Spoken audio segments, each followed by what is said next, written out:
we have an important extension for this show that has just occurred. Maybe the most important extension and piece of breaking news ever to happen on the Game Theory podcast. Okay. I think that we went live when like the Mikal Bridges deal happened, which was pretty wild. Okay. This guy's better than Mikal Bridges, right? GMAC? Oh, goodness. Portland Trailblazers, all defense, forward to Toumani Camara. For everybody who doesn't watch live, I'm smiling and joking when I say that. Like, I want to make sure that doesn't get taken out of context for the audio only listeners. I was definitely smiling and joking when I said that. Okay, go ahead. Toumani Camara has agreed to a 4-year, $82 million contract extension with the franchise. Agent David Puttery tells ESPN, according to Shams. So very interesting that Toumani did 4 years, in my opinion, and just decided to lock in like the most amount of money that he could in theory. I don't know if that's like his top end. I'll have to take a look to see what like his exact number is in terms of like the max or what is it. But I mean, Bryce, this is a home run for Portland. Like, home this is a run, massive, Sam. massive positive moment for the Portland Trailblazers. Yeah, I'm interested to know what those numbers are. So according to Spot Track, obviously he was an extension eligible, but it was on 2.2 this year, 2.4 next year, like all of that stuff. This is a great signing for them. Like, we talk about a contract like this being fine if you end up being the sixth man, maybe the seventh man on your team. And I know, at least for me, I have no doubt that Toumani Camara is at least a starter in this league that I would project and predict to make multiple all NBA defensive teams. And we'll see how far the offense comes. Like, this becomes even better of a deal if the offensive game continues to grow or has some sort of next step. So from his rookie year, he shot 34% from three on 2.5 attempts. Last year, he shot 38% from three on 4.5 attempts. So like, even if that just holds and he continues to be the cutter and the offensive rebounder and all of those things, let alone if there's anything, any other little aspects to his offensive game, his defense and 3-point shooting is worth this. This is a home run for the Portland Trailblazers based on who I think Toumani Camara is as a player and will continue to be. So this is about his max. Like, this is right around the max. Okay. So here's the other way that I would phrase this. And I would be interested to hear what you think of this. Essentially, because they're pairing up the 4th year, right? Mm-hmm. This is 3 years and $81 million of new money, right? So essentially, what, like 27 million a year is what that would be? That's still like Keegan Murray money. And I still think that's a good deal, right? Yeah. Except now you're essentially extending that number over 4 years and you're getting it down to like 20 million a year. Yeah, I mean, so like if Toumani got 27 or 28, I'd be like, man, that's a heck of a payday. He better keep that 3-point percentage where it's at. It'd be the context of what I would say and my phrasing would be a little bit different. To me, it would be, okay, that's okay. I don't think that's going to be a disaster. I think he's really good, whatever.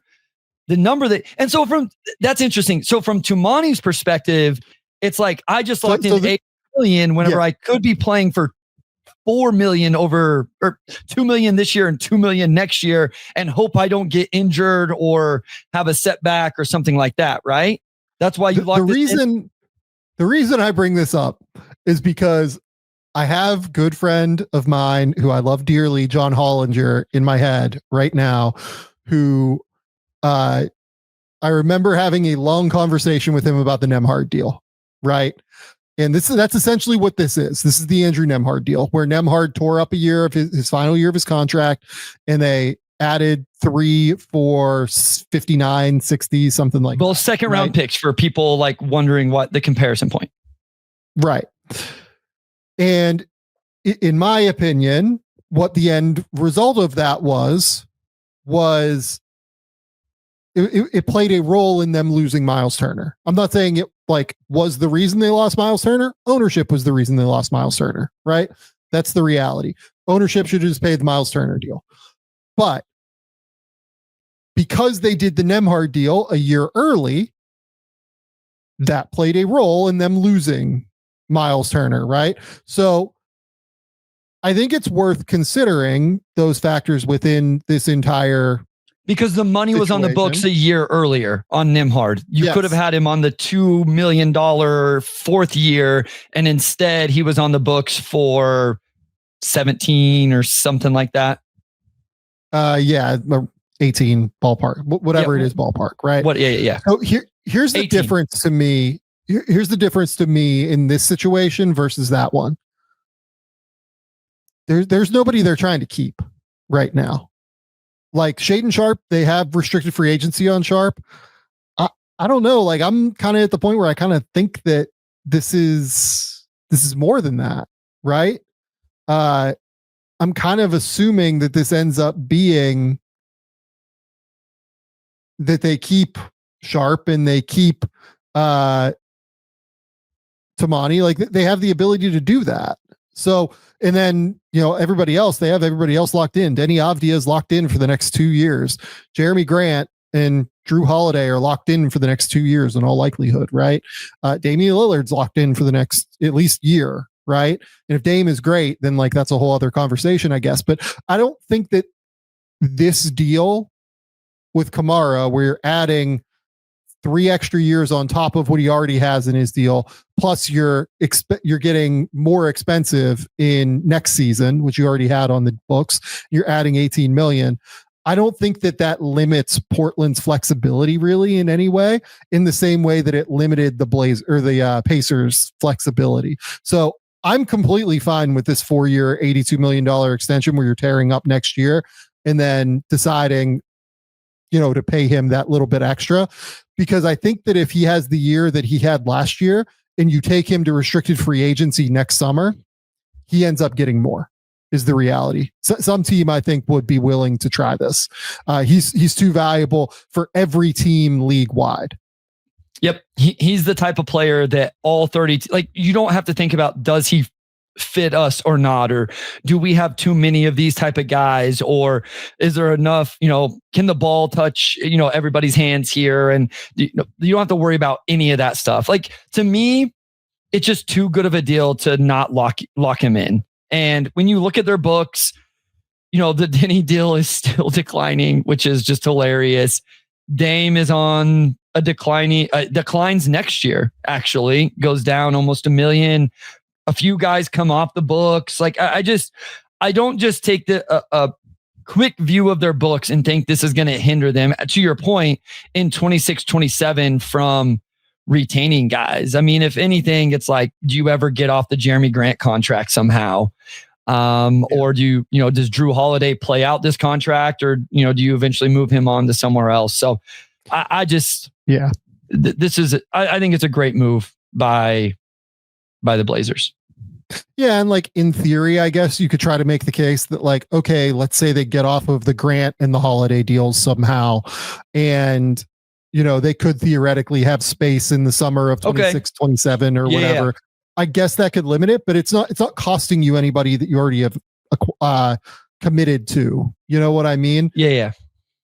I think this is fine. I think this is a good deal for Portland at the end of the day. Like I'm very, very comfortable with this contract. I mean, it's going to end up being that for those last 3 years of this deal, he's going to be like very cheap compared to the market. He and Herb Jones guaranteed to be on like the best contract lists that we do for the next like 4 or 5 years, basically.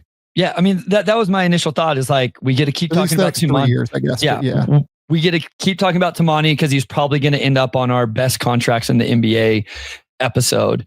I just locking him in for 4 years at that number, unless there's just some obvious thing that you've brought up here where we're missing in terms of flexibility, I just don't see how you pass up on it. So I love it. And for Toumani, he gets paid. He doesn't have to wait on his money after this year. He locks that in.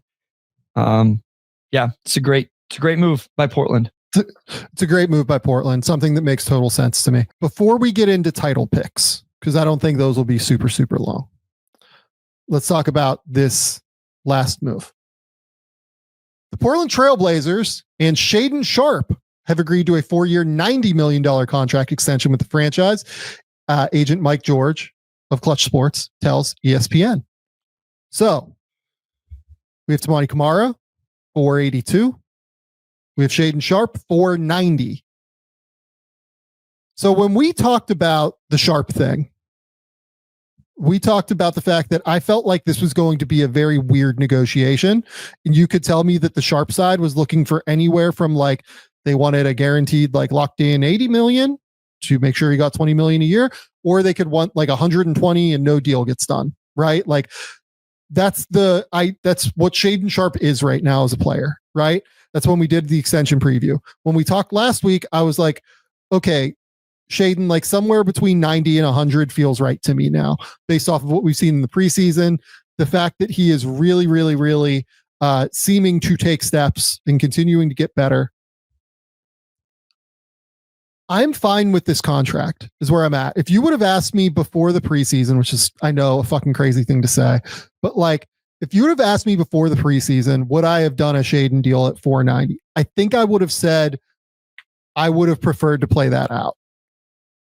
But after the preseason, where I think he has looked much improved, by the way, did a breakdown on that over on the Substack. Go to the Substack, GameTheorySamV.com or GameTheorySamV.substack.com. You will be able to find why I think Shaedon looks a little bit better right now in terms of pacing, poise, everything like that. I do think this is a deal I feel pretty good about now, because at 490 at about 22.5 per year average annual value, there's real upside for Portland now, I think, in this contract. I do think there's some downside. Like if Shaedon ends up being more what he's been the last couple of years, he's probably overpaid by $5 million a year, $6 million a year, something like that. Right. But if he only shows like market, like, you know, not market, if he shows like slight improvements, he's probably worth this contract. And based off what we've seen in the preseason, I think that there's real reason to believe that like he might be a $30 to $35 million a year guy. There's still real like margin for error across the board with Sharpe, which is why I don't mind him feeling like locking in at 90 million for 4 years. I'm not going to sit here and tell him like that's a bad contract, especially given how young he is. Like Shaedon is going to be able to re-hit the market at 26 years old and go get like crazy, crazy money again if he wants to, or if he's good enough to do so. He'll be able to extend with Portland at 25 even, and extend at like massive numbers even off of this, right? Like he'd still be able to get what, like 35 a year off of this deal. Maybe even a little bit more if you go ascending on contract values or year by year values. So I think this is totally fine for Shaedon. Like I think that this deal kind of tracks across the board for everybody. If I was Shaedon, I might have wanted like closer to 100, but I don't know that I'm turning down 90 either. Yeah, I mean, I think where I land on a lot of these right now is like keeping it under 25. And if the worst, so like, what's the worst case for Shaedon Sharpe? I guess it'd be my worry here. Like, do we think he's worse than a really good 6-man off the bench scorer? Like, is there a world where he's not even that? Probably not at this point. I think probably not is what I would say. Yeah. So that's my thing is like this number keeps him below 25, which keeps him in the range of what a good 6-man in the league is going to get paid. And so if that's quote unquote all he is, it's neutral, maybe a little bit negative. And then, like you said, if he ends up being I don't know that I see Shaedon Sharpe as like a number one scorer in this league on a team, but if he's the number two scorer on your team or something like that, then it ends up being pretty good value. So I have a hard time just like really getting upset about numbers in the 20 to 25 range. I do think, like you, I think there is some downside here. I think it could end up bad. Like if he doesn't continue to develop, I just don't think there's as much downside as what maybe some people might see with it. Because at the very least, he's shown he's a guy that can really score the basketball. And I think doing that, even if it ends up off the bench, I think I'm with you. I think I'm with you where it could end up being $5 million too much per year if he ends up just slotting in as an off the bench scorer. And I don't know, maybe that comes back to bite them, but I have a hard time thinking that's just going to destroy their books or something like that. I believe it's like right around 14% of the cap right now. Like the $22 million a year that Sharpe will make average annual value over the course of this deal. We'll see how it's structured. I would guess they structured it low to high, just for the potential that they might have to try and extend him at a certain point. 14% of the cap right now is like 20 million, like right in that ballpark. Moving forward, this deal, I think, has a chance to be, a really high-end value because, if you look at like Keegan Murray's deal, for instance, at 28 million, that's only going to be like 15% of the cap in 2028, 29. And it's only going to be, again, like right around 15% of the cap in 29-30 at 29 million a year.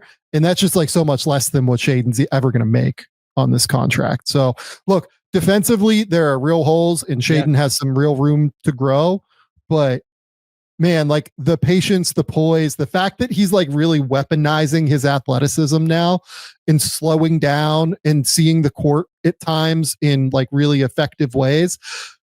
I'm not going to sit here and say like he's looked like a real decision maker and like distributor and passer, but I think he's shown enough growth there to where I feel pretty good about this contract now.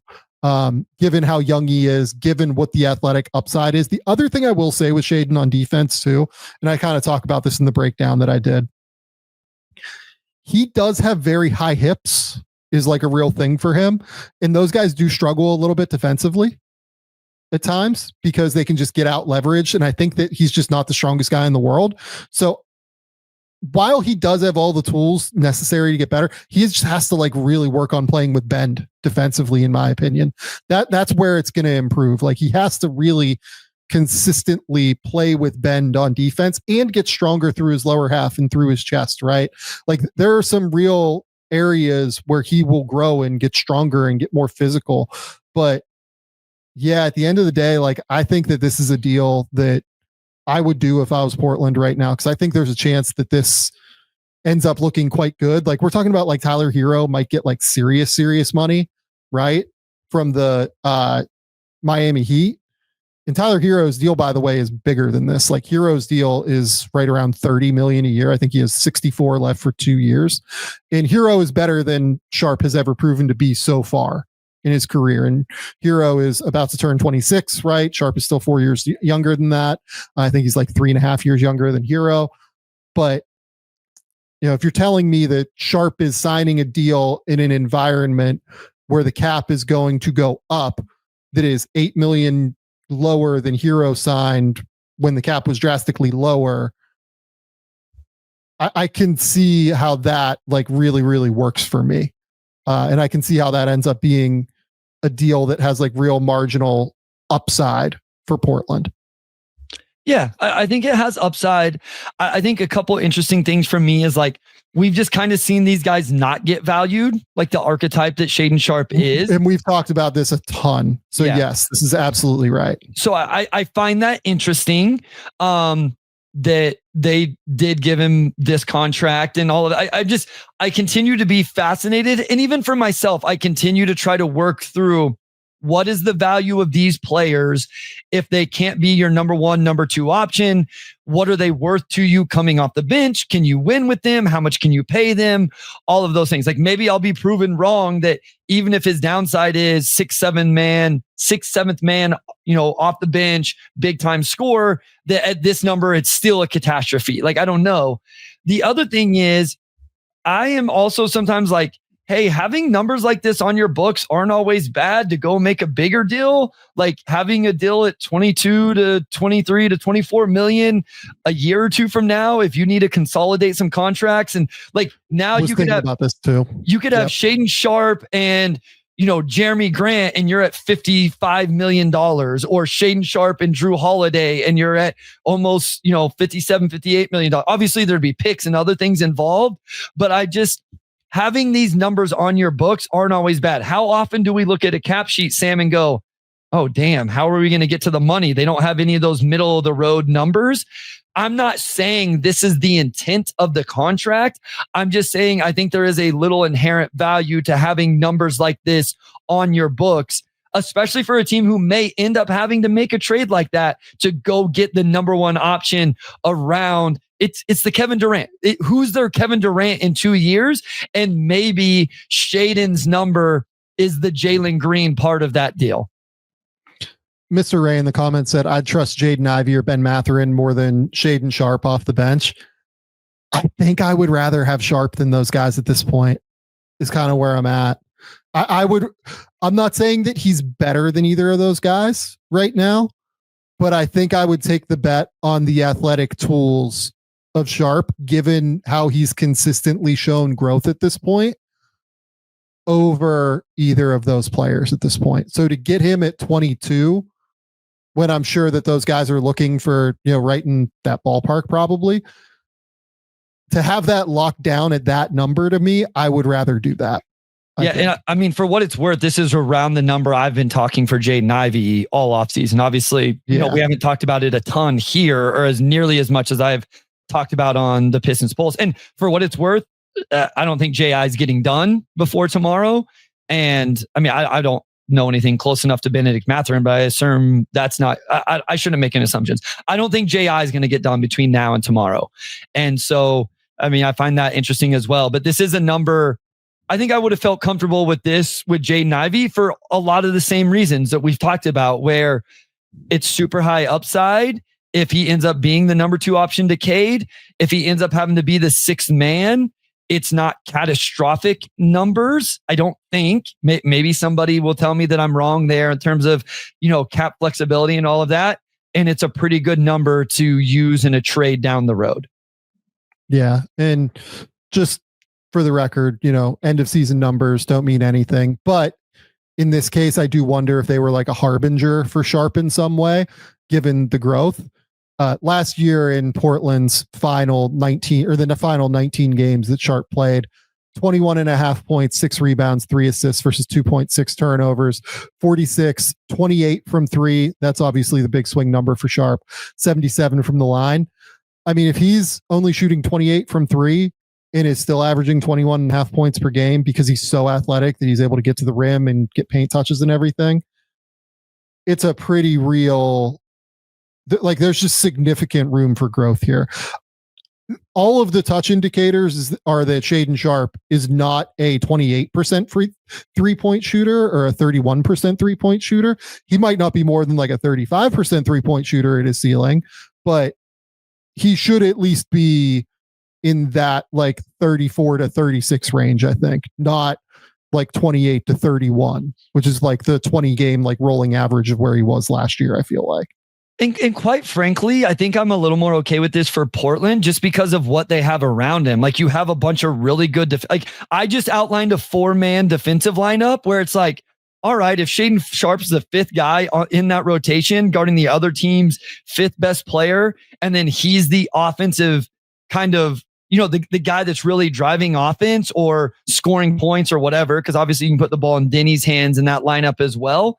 Like, I just wonder if it ends up working in Portland. If Portland looks at this and like, we've built a really good defensive infrastructure around him, We just need a guy to go get buckets because we have these other guys that can do a little bit of everything. And maybe he's more valuable for Portland specifically than maybe another team that could have given him this contract where it's like, we don't need the scoring as much. We need you to do all of the other stuff a little bit better as well. So I'm kind of interested to see how that plays out for them because they need guys that can score.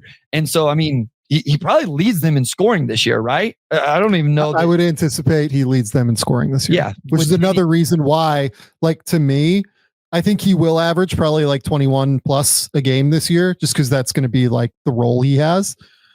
Being able to lock that in at 22 a year, I think is actually like a real win for Portland here, probably. Like, I think if he had waited and he has the year that, like, I think he could have just numerically, I'm not saying in terms of impact on wins and losses, lot to work on defensively, decision making, shooting efficiency, everything like that. But like, I think he probably averages 22 points per game or so for a team that wins, 35 plus games, if not, 40 plus games.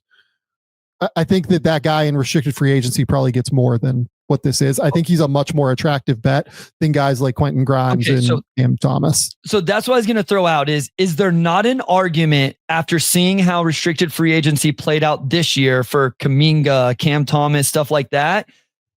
Like, could you have taken it to restricted free agency and just used that and got a better number, or at the very least got another year of data before you locked him in at this number? Like, is there not an argument but that like, was a better path? Man, you have $90 million staring you in the face. Like, guys get hurt. Guys have all sorts of things happen. Like, I completely get it. No, I'm saying from Portland's side. Get it. No, I'm saying from Portland's side, like not giving him this number. Like, and you know what I'm saying? No, like if you're Portland, we get another year of data. And even if he plays well, because he's a restricted free agent, we can say, hey, we're going to get him back at this number because he's going to be a restricted free agent and we're going to win that. Like we've seen every other team win restricted free agency. So I was there entering this preseason, but a couple of things happened. A, he looks better. B, Scoot got hurt, which means he's going to have more on ball reps, which means he's going to inflate his numbers a little bit more. C, this number is less than what Giddey got. D, this number is basically the same as what Kuminga got, just over a longer term. I guess that, the Nets and Sixers didn't win those things. Those guys end up taking the qualifying offer. That's so true. Sure. If he's at 90 million, you just take this and you're happy with this deal. I think if you're Portland and if you're Sharpe, like to my point, you have $90 million staring you in the face. And like, you frankly have not been all that impactful on winning basketball yet. You take this and you are probably happy given how young that you still are. Like you can get extended at 25 or 26. You hit free agency again at 26 if you're ready. I just think that this is a home. This makes sense the more I've thought about it for everybody kind of across the board to me. You could have held out for like a little bit more, but not much more. I think it's interesting, like I said earlier, with how the league has shown a value on these type of players and how we've seen teams this offseason use restricted free agency. All I'm saying is I just wonder if Portland could have looked at it and said, let's get another year of data and not feel like they were going to be exposed to paying him a whole lot more than this, even if he has a really good year. I just wonder if that scenario could have played out and then they feel better about giving him a number because they saw it for another year in this context. So, yeah. I don't think you're wrong. Okay, let's move back to team predictions and kind of buzz through these because we're 20 minutes longer than we wanted to be already because of these extensions. Really, it's the Toumani and Sharpe things like happening live while we were here is why this ended up being a little bit longer. But okay. Also probably good for the show.